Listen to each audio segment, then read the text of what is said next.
welcome to Movies, Films, and Flicks. I am Mark Hoffmeyer, and joining me is a man who is still watching the extras on the Frighteners DVD. It's Chris Kelly. It's been 3 days, and I'm almost through it. I mean, Peter Jackson did the world a big favor when he put together the Frighteners Blu-ray and DVDs, because there's commentaries and there's a 4-hour documentary about the behind-the-scenes work. Yeah, it was. I mean, if you were interested in how the early days of visual effects happened, they covered it very extensively, especially on the DVD and Blu-ray. I strongly recommend, if anyone's interested, to watch it. I watched the majority of it. I listened to the commentary and watched most of the making of documentary, but hot damn. This movie took 6 months to film in 1995. 6 months, which is a very long schedule for a film like this.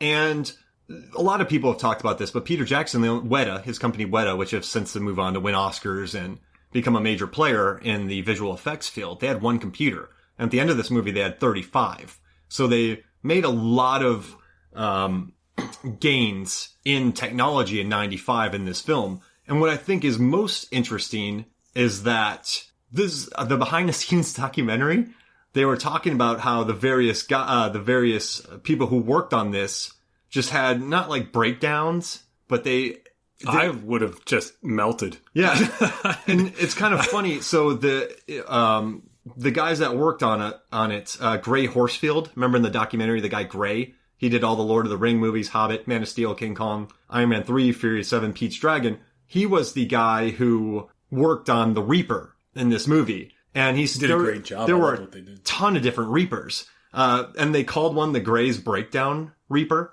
because he had almost like a meltdown while working on this movie. Which one was it? I mean, I love the one that they used that was the practical one, but it only makes a brief appearance, which is on the rooftop.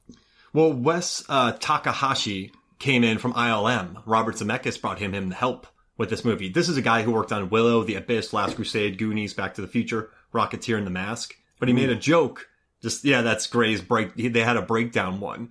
But that's crazy that, this movie, you watch it now and you don't really understand the amount of work for it. But what Peter Jackson did, it was groundbreaking at the time. It was beyond groundbreaking. I mean, we never saw anything like that, especially when the Grim Reaper reaches, when the guy's in the bathroom, reaches through the mirror, grabs the guy's chest, squeezes the heart, falls down, then the guy goes up to heaven. Yeah. And it's like, we never saw anything like that ever. I remember seeing this movie as a child. And you just never saw anything like that. I mean, you never saw, you did see, Who Framed Roger Rabbit, I would say, is probably like the big one.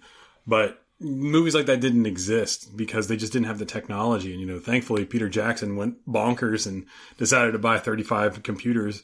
Yeah. Because if it weren't for that, we never would have had Lord of the Rings. Exactly. And remember what he says in the documentary? He was like, I was the only company that had the most computers. So they went to me.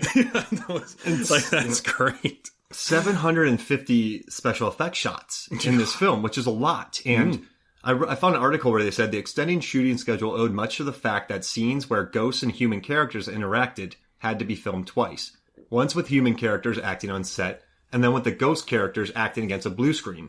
The two elements would later be digitally composited into one shot with the use of split-screen photography. Such sequences require precise timing from the cast, as they traded dialogue with characters who were merely blank air. So, they still do that today with blue screen, and then you'll have the actor talking to a tennis ball on in the floating. In they the just hadn't done it yet. But this was like the very first time they had done that, and that just I think Jake Busey, I think it was like hour 7 of the making of documentary when they're talking to him, but. He talks about how we're watching it right now. I played it. Started playing it last week. It's still going.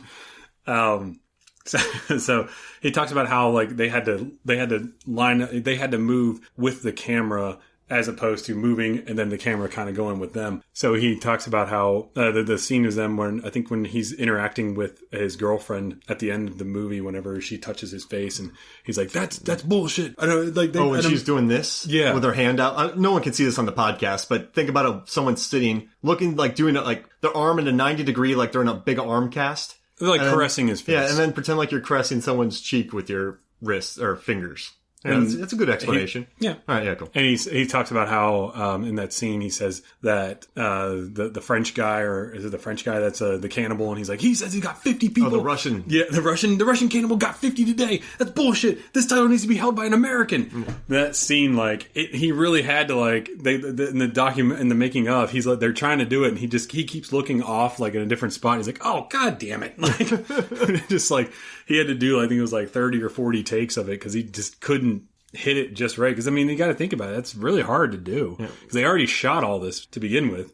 So then they have to reshoot it with all the people who were playing the ghost. And then the people who were playing the ghost obviously were not on set. And even if they were, it probably wouldn't help that much. But they would then have to act as they would if they were in that scene on a blue screen. So then that kind of, like, you know, with mocap and everything, that's a little different because they're given a more free range to do as they please, and then they can manipulate the actor to be on what scale they want in comparison to the scene. But at that time, they didn't have that. So it was just kind of like, okay, so we're going to have to step this up. It's crazy. It's bonkers to think about. I love the prison fight scene. So when Michael J. Fox... It was supposed to be so much more. Yeah. And when Michael J. Fox and Trini Alvarado, he's trying to save her from the Reaper. And then you had Stuart and Cyrus fighting the Reaper. I love in the behind-the-scenes documentary, they were wrestling with a stuntman for a couple of days. And he had to go to the hospital. Yeah. Did you hear that? And then I remember... Shy McBride. Yeah, Shy McBride was like, yeah, he had to go to the hospital. And then Jim Fife, the guy who plays Stewart's like, he had to go to the hospital? And then Peter Jackson's like, yeah, they pulled his shoulder out of his socket. And they showed clips of them just wrestling with the guy in a blanket. I couldn't imagine. I mean, I could see doing that for like an hour or two, but my gosh, like, it was like 2 days straight. It was like, my God, the fact that these guys could do it, it was just... A New Zealand stuntman got the shit beat out of him for like 2 days straight. Yeah. But that's what I like about this movie. And this movie really I love because I saw it when I was 14. I bought tickets for Multiplicity and I snuck into the movie theater. And then I went to see it again because I just felt like the first time I saw it, it was because it's not a happy movie. No. I went to go watch it again and I found a couple. I just was waiting outside the theater and there's a couple came up. I'm like, they look like they're old. I'm like, hey guys, can you get me a ticket for the Frighteners? Here's my money. I just can't buy it. And they're like, yeah, sure. So they bought, 2 for Multiplicity and 1 for the Frighteners. And the guy's like, who's going into where?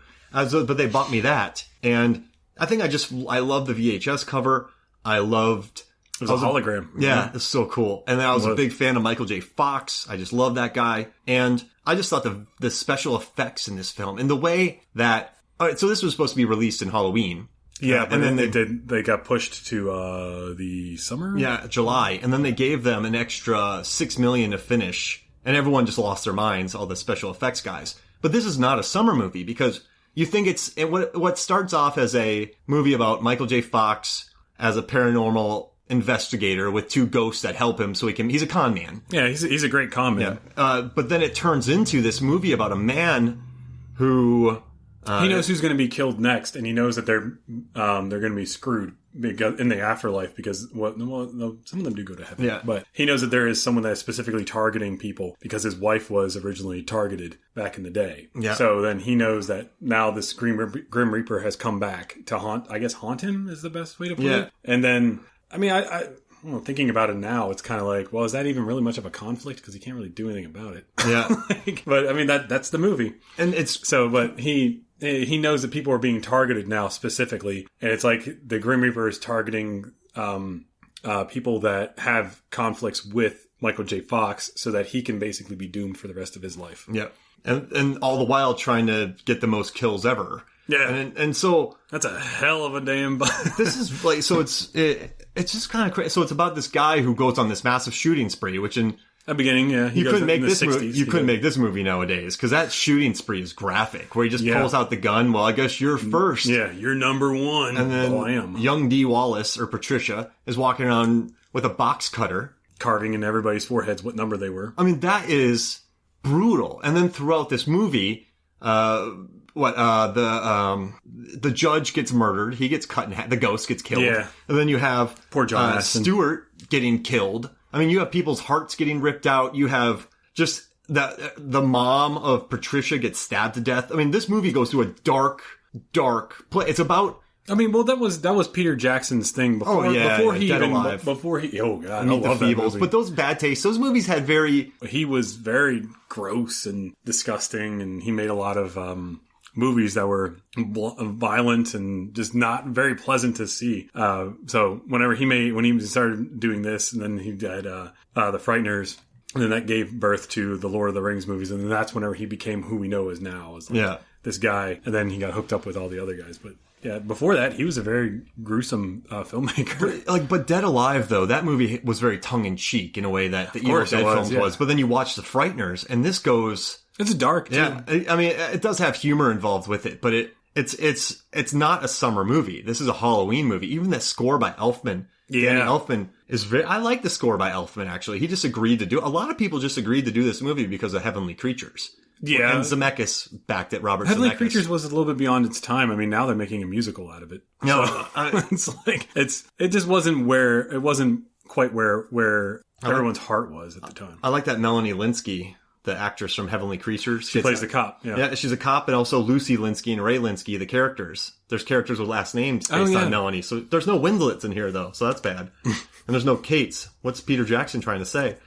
But this movie, though, so I don't know if you remember this, but I put a picture up on Facebook where I said, photo of the day, the Frighteners were going to be potting about this. And I got a ton of positive responses from this movie. So this is a movie that I think people around our age, I'm 36, give or take 3 years, somewhere around there. I think a lot of people really appreciate this movie. Well, yeah, people liked it. It was beyond for what it was at the time.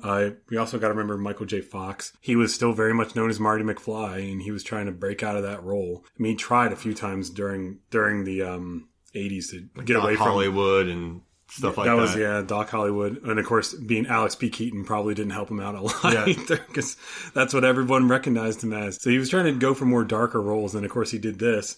And then he realized he didn't want to be away from his family for 6 months out of the year, so he was Spin City. Spin City, here it is. And that went on for, I don't know how many years. I think he did that for a few seasons, right? But then his health, and then Charlie Sheen stepped in. But I love Spin City. Yeah, I did too. It was a fun show. It was really fun. But this movie, watching it now, I really want to go to Wellington in New Zealand. It just looks like a beautiful coastal city. Yeah, and they were going for what, Northern California? Oh, were they? That's what he says in the commentary, that he wanted to have it look like Northern California or like a small town in California. He didn't want it to look like New Zealand. So that's the reason why all the actors in the movie are American. So he's like, even everybody he could find that was an American that was available in New Zealand, they were in this movie. So, except for the lady who plays the journalist. And he says in the commentary, he said, it's hard for a Kiwi to do an American accent, but it's really easy for us to do a British accent. So now she's British. I love so many details. We know more about this film than the actual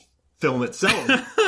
And I see. Maybe I missed that part of the commentary. Maybe I zoned out there for a while. It's a brief sentence. I thought it was in Maine. I thought it was like a coastal town in Maine. Everyone has California plates. Oh, do they? Yeah. Oh, I didn't even know. Oh, so California. But I didn't even notice that. That's funny because you know what's weird? In my head, I just thought it was east. I would have thought so just too. Just because of the rain and the cold and that kind of stuff. No one really associates that with California. Yeah. I mean, at least I don't. But I guess because 1996 and Peter Jackson is still very old school type of way of thinking, he was probably like, internet, I don't need to look up pictures of this. So I'll just go to what I think. Okay, well then, yeah. I loved his stubbornness, though. He wanted to prove to the world that New Zealand could make this movie. And when Zemeckis wanted ILM to help, Industrial Light and Magic, he said, no, we can do this here. And I like that. And I think that, I mean, for his country, I mean, Xena Warrior had been filming in New Zealand beforehand. But nothing like this. Like this, exactly. Yeah. And I think this really, I mean, then you think about Lord of the Rings got shot. And then a lot of TV, Shannara Chronicles. And there's a decent amount of shows and movies that are out there right now. And so I think he did the New Zealand film industry a big favor by fighting so hard for this film. And he gave a lot of jobs. I mean, yeah, think about it. He did like 10 years of making movies before anybody would really take them seriously. Yeah. I mean, this movie really kind of did it for them. And I listened to, this is crazy, but I listened to an hour-long documentary at Texas. There's a Texas Fright Fest, I think, Frightmare, with Dee Wallace, Jeffrey Combs, where they did this. And Dee Wallace, during the shoot